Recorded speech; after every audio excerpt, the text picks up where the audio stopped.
I just wanted to give the people what they want to see. Hey.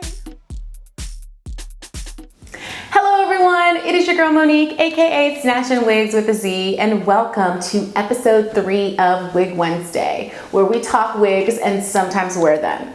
If you're a returning viewer, thank you. Thank you so much for your support. I greatly appreciate it, and I hope that you have subscribed.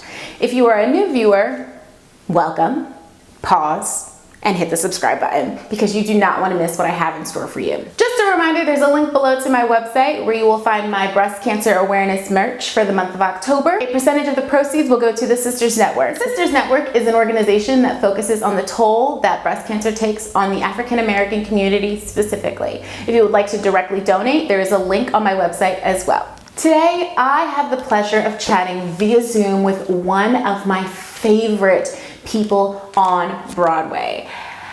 So sorry to those that I interviewed before her and those that I will interview after, because I'm just going to keep it 100. I love her so much. Prior to COVID, she was owning the Lunfontaine stage as the Tina cover in the Tina Turner musical. And honestly, I joke all the time about how I'm like on the board of directors for her like unofficial fan club. Ladies and gentlemen, the beautiful, soulful, electrifying woman that is Miss Kayla Davion.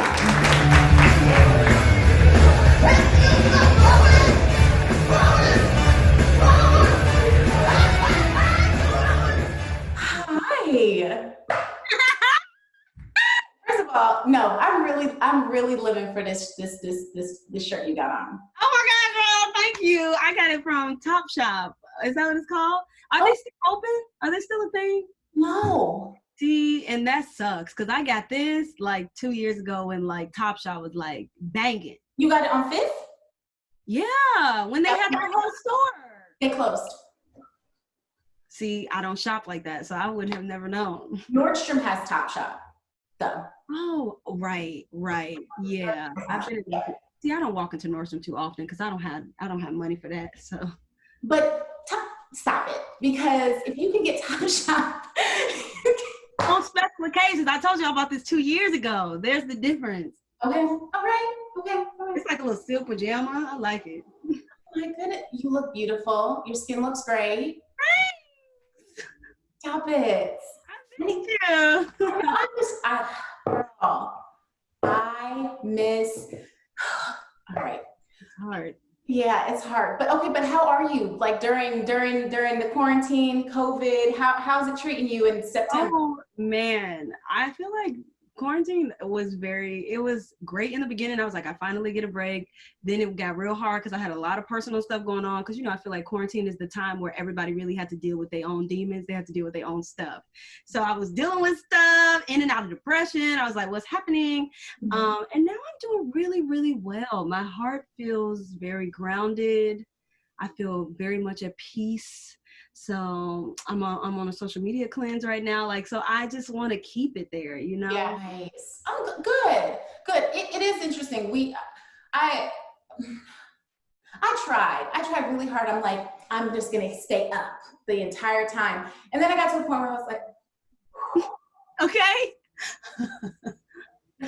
And I don't even know if it wasn't even like the financial aspect or like work or money. It was just the world and my people and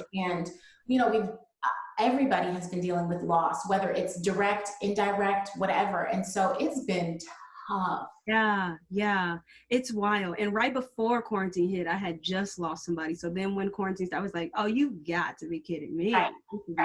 Come on, 2020. It's enough. Okay, 2020 be trying it, but it's okay because I'm grown. Just fine. Okay, so you and I met at King Kong. So yes, it was a wonderful time. But tell me a little bit about your time on Broadway, off Broadway, your experience, like what shows you've worked on. Yeah, I booked Broadway right out of college, so I started immediately, literally like the week after I graduated, on Waitress musical. And then from there I went to King Kong, and then from there I went to Tina. So it's been a blessing because I haven't had any like major breaks in between. Where did you go to school? I went to school at Ball State University in Muncie, Indiana. Okay. I love that school. I didn't know about that school until I went there, literally. Right. Blessings on blessings. And then it got me here. It's a good old work. Because clearly you made the right choice because she's still booked. Right? Blessed. Like truly blessed. And I didn't know anything about theater before I started college. Yeah, I had no clue about theater until my senior year of high school. So I chose last minute to go into theater. Wow. Okay. So were you just focusing on music? Was that your? Yeah, I used to write songs and stuff all the time, and I was like, I'm gonna give me a record deal, but I was gonna go to college for psychology because I'm like the friend who like everybody calls for advice, and they're like, I need to talk to you and discuss some things, and I'm like, okay, well let's chat, you know. So I was like, I'm about to go to school for therapy because I want to sit in the chair and let somebody know, like, I'm not about to ask you how you feel, I'm about to tell you what's up. This ain't it, sis. Like, you need to fix this. I'm trying to tell you know, I was gonna be one of them like hood therapists. I was excited for it. And then I found theater literally my senior year of high school doing this all-state theater program, and we did this show called Memphis, and it changed my life. And then I was like, oh, I need to go to school for that. Now I see what my purpose is supposed to be. And then I found Ball State through Google, and then and that's all she wrote. Period. And what's crazy is like when you really think about it, you said right after college, and Waitress that's not a small thing. No, it was not a small thing. And I made history as the first African-American woman to play the role of Dawn, which was like wild too. Yeah. So like it was literally a full circle of like, wow, who knew that you could be in this moment? Right. And I love the roles that you've played. And now that I'm thinking about it, like, so Waitress, King Kong, you were an understudy for the lead that was a Black woman. Yes. And then Tina. I had one of those moments the other day where I was sitting and it hit me for the first time. Because the thing is like as a cover, especially in my life, like you're moving, you know what I'm saying? You're trying to get the work done. You got to learn your part in the ensemble because I've always been in the ensemble on top of the cover. Right. So I'm like, you got to learn your part, their part. So you're doing everything under the sun, moving to the next job, going around. You don't really have time to really understand the moments of life that are happening to you. And so I think we let these moments pass us by. So I literally, for the first time, I had the moment the other day, a couple of days ago, where I was like, I played Tina Turner on Broadway. Like, I really did that. Like, and I went on a lot. Like, I was like, and wow. And not only did you play Tina Turner on Broadway, you, every time, I'm like, yes! Because you kill, and you gotta know that you kill it out there when you're thank you. I'm proud of myself. That was hard. I'm really proud of myself for that. Yes, for real. I'm proud of you. I've said to you numerous times that I'm so glad that we were able to like leave King Kong kind of together and then experience Tina together because it has been such a great experience. Oh my gosh. I would never forget when you told me you were working at Tina. I was like, what? Yeah. I was like, yes. Yeah. So, okay. So Wigs and the shows that you've worked on. Let's start with Waitress. Okay. Waitress. So first time being on Broadway, didn't really understand how it worked. They fit somebody else's wig on me. It was an old wig. However, it was a cute wig. So I actually was like, it was like this like long little piece that like hit my shoulders. It was brownish. And I was like, yes, I always want to be like brown, dark brown, you know? So that wig was actually really cute. And for Waitress, we only had one wig for the entire show. Okay. Now, when it came to understudying Dawn, they did not have a wig for me yet. And they had wrapped my head and everything. And I don't know if anybody else knows what wrapping the head is. Head wrap is all right. I'll talk about that later. Because I can't explain it. But they wrapped my head, and by the time, and I didn't go on for Dawn till way later in my career of Waitress, but they had no wig for me still. So I had to, and I have been natural for 4 years at this point since college and stuff. So it was like, and I didn't do blowouts. I had stopped doing all of that. Mm-hmm. So I had to literally blow my hair out and put like the top half in a little ponytail mm-hmm. and the bottom half down. So I had to wear my hair, which I was like, why? This is Broadway. Like, I thought we were supposed to, get, all the wigs that you could possibly get. No, I had to wear my hair. And then later on, finally, my wig for Dawn came. But by that point, I was like, I want to wear my hair. I don't want to wear this wig. You're like, okay, now that I've settled into this. You know what I'm saying? I don't want to settle. But yeah, but then I ended up, so I only had 2 wigs for the entire time. One was for Ensemble, one was for Dawn. Okay. King Kong, we worked together on that one. Yes, King Kong. How many wigs did we have for King Kong? King Kong, you only had 1. You only had 1. Yeah, we had 1 that entire time too. Right, but then you also had your understudy wigs. Yes, but I had my understudy wigs, which was 3 wigs, I believe. I think it was 3 wigs. Mm-hmm. But at the time, they didn't finish all of my wigs for that part either. So when I did my put-in and stuff for King Kong, I think I only had 2 wigs. Right. Actually, I wonder if I only had 2 wigs that whole time. I think you might have only had 2 wigs. I think I might only had 2 wigs. Dang, why I get the short end of the stick all the time? Dang, I just thought about that. I only had 2 wigs for King Kong. Right. They just maneuvered that second wig to go down and up. But those wigs, so here's the difference between Waitress and King Kong. King Kong, I had wigs that were made for me. I didn't have that in Waitress, except for the Dawn wig, but for King Kong, I had wigs that were like truly made for me and made for, to be quite honest, my skin tone. Like, I felt like it was actually what my head would look like. Right. I remember your ensemble wigs. What I loved about that design was they were made to look like your actual hair. Exactly. So they found pictures of my normal hair, and even though it was straight, I mean, they put some curls to it, but like it really did. It fit my face. It fit my frame. It fit everything about me. So it made me feel like, oh, it feels like I actually have this wig on, especially the Andero wigs. Because them Andero wigs, they were beautiful. Yeah. They were I loved them so much. Yeah.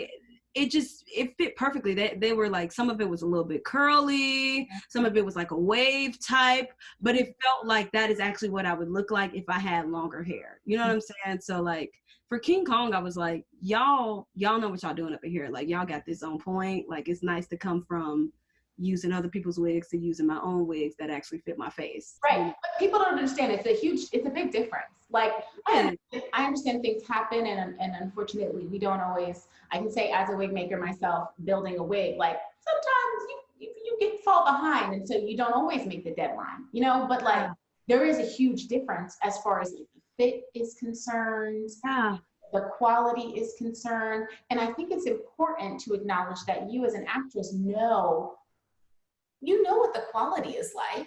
Yes, you know what the quality is like. And also, to be quite honest, depending on how the wig is, it is very hard to be on stage and feel like, okay, I know I can't move my head this much in this scene because this wig don't really fit like that.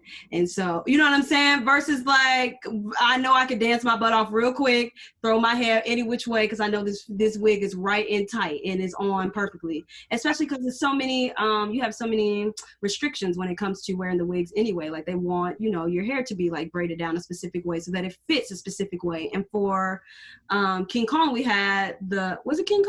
That we had the mic packs in our head. Yes. Yeah, we had the mic packs in our head. So that was another problem. So it was like, you got to make sure your hair is a specific way. Otherwise, this wig is not going to fit on the way that you want it to fit. You know, you're going to be out here looking a mess. Right. And with King Kong, I wasn't there from the beginning, but didn't you guys started with more than just the one? Yes. So I just thought about that. We started with a bunch of wigs. We had hats that was just normal hats as wigs. We had this Liza Minnelli wig. Woof. I used to do this thing called a drop girl that ended up getting cut, where they didn't have time to they tried to put me in another wig. They had no time, so they had to make a wig out of this hat and like attach a little bang to it and put that on my head. We had these red like little dolly wigs, Hello Dolly wigs. We had a lot. Now those wigs were not as nice. Those wigs were not as nice. They were, but that's because they were quick changes and like you weren't in them long. So they were like, we can get some cute little synthetic here. Throw something on and then throw it on, go out there, come back off. We'll put your real wig back on, you know? Right. And then all of it got cut. All of it got cut. I wonder how they felt about that, because I feel like that's a lot of money just going straight down the drain. Oh, 100% it is. It doesn't matter if it's synthetic, human, doesn't matter. It's all costs something. And then Tina. 1,000 wigs. Right. 1,000 wigs. Now, maybe I'm wrong, but I think me as an ICAT and a cover, I think I got the most wigs. From the beginning, you had the most. Yes. Now, since we've added more, because, we got Leandra's wigs in, but from the beginning, I remember it was like day 1 or day 2 before y'all even came in the theater and we were setting everything up. I looked at this paper and I said, Kayla got all these. I remember going, 14? Like, I could not believe it. You had so many. And do you understand? Sometimes I don't even be knowing when I'm supposed to be changing wigs. That's how many wigs it was. I was like, oh, it's a wig change. Wig change here. How you do this? Take it off. Put another one on. That's what it felt like being in Tina. I literally was like, especially when I was on for Tina, I was like, I don't remember when exactly I'm supposed to change my hair, but I know I'm supposed to change it at some point. I'm sure somebody will lead me in the right direction. Because it did. Yeah, but I love the wigs for Tina. I think that I love period stuff. I just love when it's like, it's giving you flavor. I got this one wig as an ICAT that's like hump and down and like flares out at the bottom. I'm like, give it to me. Give me the styles. I love the period pieces. It's so many wigs that we use. And then we have, and I think what's great about like being an ICAT in Tina with the wigs is that they're very much the same, but very much different from one another too. So that was very cool. Like we got to have our own personalities rather than feeling like we were the exact same. Oh yeah. Even the wigs that had the bangs, I still felt like each of us looked very different in all. Yeah, your higher wigs. Yeah, in our higher wigs. But I still loved it. I was like, yes, never had a wig with like a bang like this before. This is cute. I love when I would put you guys in your wigs and you'd be like, oh, okay, I think I might need you on a date like that, because it's something you've never done for yourself. No. Right. No.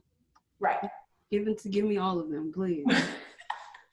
Okay, so all right, I have to know, three shows on Broadway. Any crazy wig changes? It could be a quick change that went awry. It could be something bad that happened. And tell whatever stories you got. Oh my gosh. Oh my gosh. Well, biggest story to date for me thus far has been when I was on for Tina. I know. I know this one. When I was on for Tina, and mind you, I got people in the audience. I'm feeling good, living lavish. I got this C4, this energy drink inside. So I was like, oh, I'm ready. Ain't nobody gonna top me today. Like, I got the chairperson of my department where I graduated from was in the audience. I was excited to show him what was up. I was like, and I am not a technical dancer, but Tina is not a technical show when it comes to dancing. So you get to go crazy and live your life, because that's what they did back in that time. So I was like, I'm about to throw down. I get my wigs pinned in for Proud Mary. I'm excited. I'm like, here we go. I go back.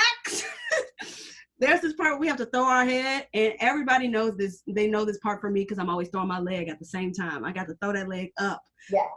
The way that wig fell off, the way the wig completely flew. Let me tell you about my reflexes. I didn't know what was flying, but I know I saw something. And so I'm like, and catch. And I came back up and I said, oh my God, that's the whole wig. The wig is off. It's off. So I was like, what you do? Do you throw it? And I couldn't throw it. I had to just go back to the mic and keep singing. I threw that wig around like this in front of the audience, okay?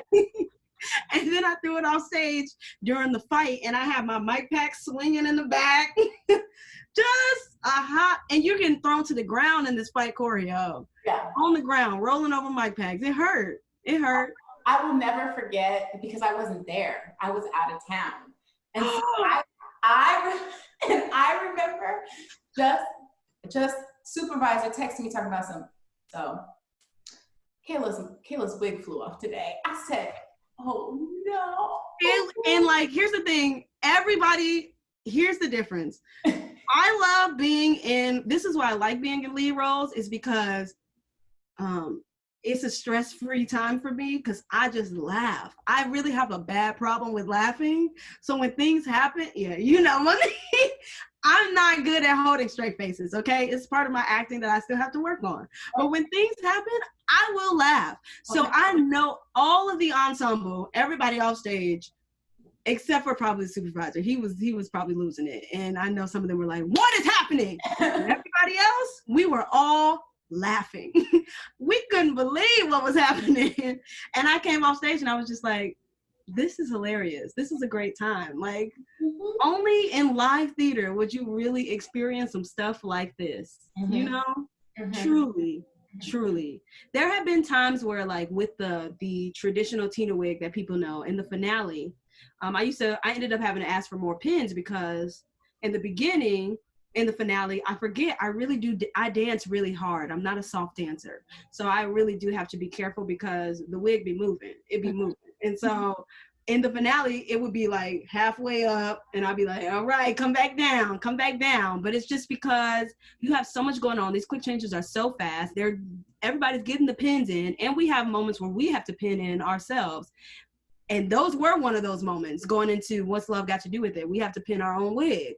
So it's like, good luck. Like, I hope you get it, sis. And if you don't get it, figure it out. There was a time right before we have this part in Tina where it's called Club Manhattan. And we're doing Tail Feather, and it goes into Club Manhattan. And the anime has to plug in her own wig. I could not get it in to save my life. But you know what?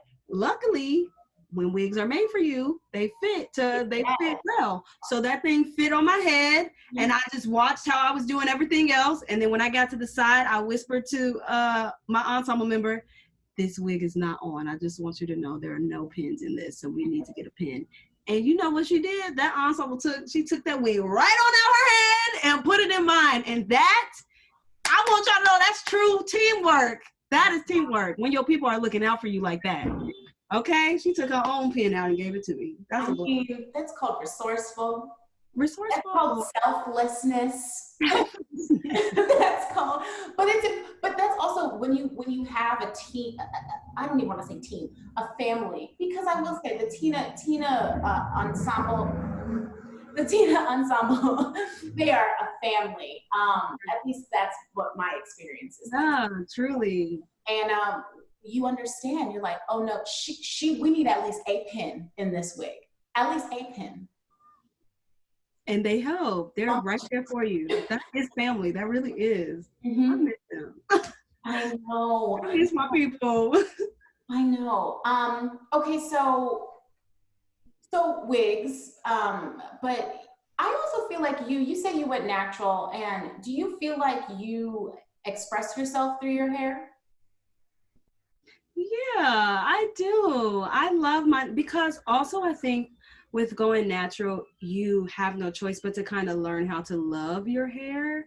And I think specifically as Black women who grow up learning about perms and stuff, relaxers, it's all we knew, you know? And So transitioning into a stage of being natural is very hard because your hair is not doing what you want it to do. It's not looking like people who have naturally curly hair and stuff. It don't work that way. It takes, especially depending on the type of grade of hair you have.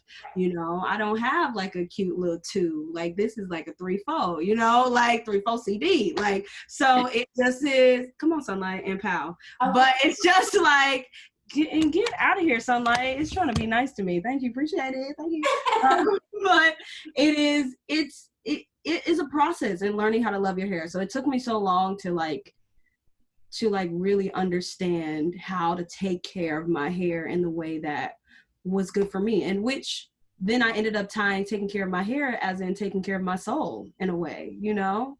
It really was that, like, because it moves you in a way. It is your confidence. It's how you walk out into the world. And I know that we have this song like, I am not my hair. I understand that. Mm-hmm. For people who do have hair, who want to keep their hair, it is a part of your soul. Mm-hmm. It's you know what I'm saying? It's the same thing as taking care of your body and being healthy. Mm-hmm. Like, you notice the changes, you notice those things. So it takes you that much more to like really understand it and to really care for yourself in the way that is being good to you, you know? So I think, listen, my hair. How does your hair, when you talk about like self-care and you know, taking care of your hair, like how does your hair make you feel now that you are in a place where you feel like you've honed in on the process of taking care of your natural hair? Yeah, I think my hair in a way is a replication of my joy. I feel like it really does. It makes me feel at peace. It does. Like, it makes me feel joyful. Yeah. When it gets to be flowy, I'm like, wow, this is a whole new sensation. You know, this is a whole different kind of joy. Back. It's a whole different kind of joy. You know, when my afro comes out in the way that's like, wow, this is giving me soul sister. Like, this is giving me a deep rooted joy. Like, I really do feel like it's like different. A different essence of joy is how my hair makes me feel. Truly, I feel whole in a way. Yeah, and I mean, for as long as I've known you, I feel like you have. I would agree that you express yourself through your hair, and you also aren't afraid to like try new things. Right. You know, like you do something. I used to be like, and no, because I'm gonna do what works, and that's it. Right. But now I've really. And truthfully, I feel like it comes with like I feel like it came with meeting you, because when I met you, it was a lot. I know, right? It's very seriously though, because I feel like when I met you, you along with my friend Anastasia McCleskey, where it was just like, I'm meeting these people who really do try different things and are like very bold in that sense. And so it was like, they have a type of freedom that you are not accustomed to yet, that you don't understand yet. And the only way to tap into that freedom is to like go on that journey for yourself, you know? So then it was like, okay, Monique, I like the way this is. So could you do that to my hair or teach me how to do that? Okay, go ahead and put some braids in here, and I ain't never had braids like that before, but just go ahead and do it. You know what I'm saying? Like, it really did make me it made me more open to being like, well, these things will look good on you. Like, you don't be afraid to try these things, because it's your confidence that lies within that too. You know? Right. Yeah. And you wear wigs. Yeah. I had never worn a wig before, really. Really? Yes. Until Tina. Yeah. Until Tina. That's really what made me want to get into wigs, because I kept seeing y'all with wigs all the time, and I was like, I ain't never had no wig that like really fit me. You know, I had sew-ins and stuff, but I never had a wig, and I always wanted to wear one, but and I remember having this conversation with you one time too. I was like, when looking for a wig, like, I need something that doesn't look like a wig. I said, that is my shopping together for it. We went shopping, right? And you took me shopping, because I was like, I have no clue what to look for. I have no clue what this is like. And you like, okay, so what's your budget? I mean, but that's a real question. Like, let's be real. That's a real question. This is a real question. I'm telling y'all, if y'all need a wig, you need to make sure you know what your budget is. Don't go up in there asking for no $30 wig. It ain't gonna happen. It ain't gonna happen. I'm trying to tell you, it ain't gonna look good. I'm just trying to tell you. Okay, save up and get you a good wig. Because that's also what I told you, Mo. It's like, I was like, I want a wig that I'm going to actually be able to keep and sustain and be able to wear in the wintertime and the summertime. I don't have time to play these games, you know? And you took me shopping and we found a wig that really fit me. Because I remember when I put it on, I was like, oh my gosh, this is it. This is really it. Mm-hmm. And then from there, I was like, okay, I would just want all the wigs in the world, please. I know. It's so funny because I'm honestly, I'm not going to assume, but like when you grew up like getting relaxers and like doing the sew-in, I mean, you have a head full of hair. You know, I have a head full of hair. The idea of putting a wig on my head just made no sense. Right. It's right. It made no sense. Right. But now I'm like, oh, it makes a lot of sense. Well, it's very convenient. It's very convenient. And that's what I had to understand. It's so convenient. Mm-hmm. So convenient. I literally was like, oh, this is why y'all wear wigs. And your hair's still growing in the back. You got this thing twisted on up, braided up. It is out here growing. And you could just put this wig on. Mm-hmm. That's a blessing. Especially for an actress who has to essentially keep her hair in wig prep 6 days a week. Prepping the hair every day. Who has time for that? Nobody. Nobody. I'm so thankful for the wigs because when I didn't have it, I used to be out here looking a mess because I got tired of prepping my hair. You know? I don't think you looked a mess, but. I mean, yeah, okay. I probably didn't look a mess. I mean, I probably looked okay, but like, the prep wasn't fresh every day, okay? And after a while, it was like, listen, you're going to get what you get because This is what we're working with today because this is all I had time to do versus let me prep my hair for the week. Right. And then hang it up. Right. And then when I have to go do my stage door, hey y'all. Right. Because that's another thing. It takes so long for you to get to the stage door. I used to be the last person out, especially when I was on for lead roles. By the time I came out there to sign, it was barely anybody out there because the way I was upstairs, having to really just like work on how I get my hair out and make sure it looked nice before I went out there. And then it would be for no reason because wasn't nobody out there anyway. But like, it took too long to do that when you could just leave it in the prep, put a wig on, and then be like, hey y'all, you know?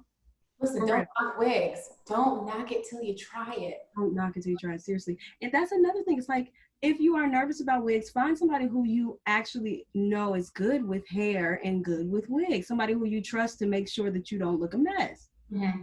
You know, and that's what it is. Don't just go to the beauty supply store. Don't just go by yourself thinking you can just put on the wig. Because that's also what I didn't realize. I thought that you would just buy the wig and you put it on. And then he was like, no, I'm going to style it for you. I'm going to make sure I pluck out the little things. I said, huh? Right.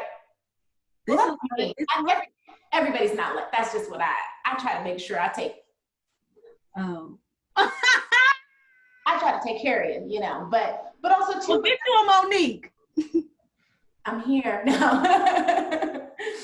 Okay, so do you have it's COVID. I don't assume people have things going on or don't have things going on, but I like to ask, like, what do you have going on? If you do, what do you that you can talk about? Like, what's up? What's new?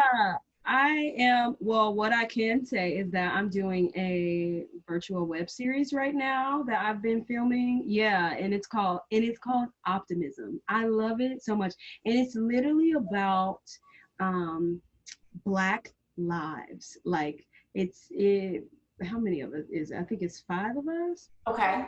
2, 3, 4, 5. Yeah, it's 5 of us. And it basically is talking about our lives through quarantine, but not our actual lives, but like Black people's lives in quarantine, a group of friends. Right. But it feels so real to like how we actually like, it feels like you listening to your friend talking. Like it doesn't feel like I'm putting on my acting chops now. I have to be a completely different person. I will say that the way that it was casted, all of the individuals are so talented, and it literally feels like these characters were made for us. So if you want to, like, I know there will probably be updates or something at some point, but I would go on, it's called Sun Moon Flower Boy as in BOI. They have like this Instagram page that you can go to, and they have like little mini pictures and stuff of kind of what we're doing right now, which is really cool. Okay. And I love it so much. And I think it came at a perfect time in my life. Like, this idea of optimism looks different for everybody. And it doesn't just mean that you're happy all the time. It means like really understanding the moment that you're in and like really working through it, which is another sense of what freedom actually is, in my opinion. And also I'm like working on trying to start a business right now, which I can't say too much about, but it is definitely going to be about something that is like healing to the soul, that has to do with, I love affirmation quotes. I knew it. I knew this is where you was getting at. You know? Oh my God. Affirm me, okay? Yes. Seriously, but I think it's something that my whole life I've been the person who likes to encourage people, who likes to be there to give an encouraging word, and I just want to create a business where I can do that, and where I can be there for people when they feel like they have nobody to show up for them. And I want to be very specific because I think, again, a lot of the times we're so busy with clouded energy and clouded mindsets that we miss the moment to receive what it is that we need to receive for ourselves. And I don't want people to miss their moment. I want them to be able to receive what it is that they need to receive. So if it's just something small to get you through that day or through that moment, like moment by moment, like that is what I want to be there for. So be on the lookout for that, because I'm gonna just really like do something with that, and we'll see. If y'all got some taglines, email me, because the girl's still working on the tagline for the name. Okay, it's hard. No, I think this is why I'm so drawn to you, because your energy and your spirit is just like so pure, and you vibrate at like a level that I am just like, I need that, you know, I'm like, and what is so crazy about COVID is like, in the beginning, we're like, but now people have the time, opportunity, permission to do what they love, find their passion, like exist in a different space. Yeah. Like I don't know. I don't know if I would have done this. I don't know if I would have had the time. Who knows if you would, like, this is really 2020. I've been trying to say like, 2020 isn't all that bad. Right. We're having some breakthrough moments. Yeah. It is a lot of frustration, a lot of things that are really pushing our buttons and testing us in ways that we never thought we would be tested. But on the other side of it, we have so many new opportunities and so many new moments where we're like, oh, is this what my heart was saying this whole time that I needed to start? This is what my heart was saying that I needed to do. Even if it's just, I actually get to lay down in the bed and rest now. Like, it's bringing so many new moments that I'm just like, I'm also very grateful for these moments, because I don't think I would have gotten to this place of my life if I was not going through all of this damage also, you know? Truly. Well, you know what, on that note, thank you. Honestly, after talking to you the rest of the day, I'm like, but look, now what am I going to do today? No, thank you so much for taking the time out to chat with me. You know I love you. We have to get together sometime soon and get some anything. Seriously, no, for real. You know, we gonna meet up soon. Yeah. I don't care what it is. Ice cream. Cause please know my heart. Your heart. We're gonna get ice cream. Blessed be. Right, and that's that on that. And on that note, thank you so much, Kayla. Thank you. Have a beautiful day. Good luck with everything that you have going on. I will obviously be on the lookout, because you know I'm on the board of directors for your unofficial fan club. So yes. I will be ready, and I can't wait to see what you have coming up. Yeah, thanks, Mom. Thank you. I love you so much. Love you. All right, keep doing it. I'm proud of you, sis. But listen, I'm out here trying, okay? Sorry, you're doing, not trying, you're doing. Okay, I have to stop saying a good job at it. I will add. Thank you. Thank you. All right. All right, girl. Bye.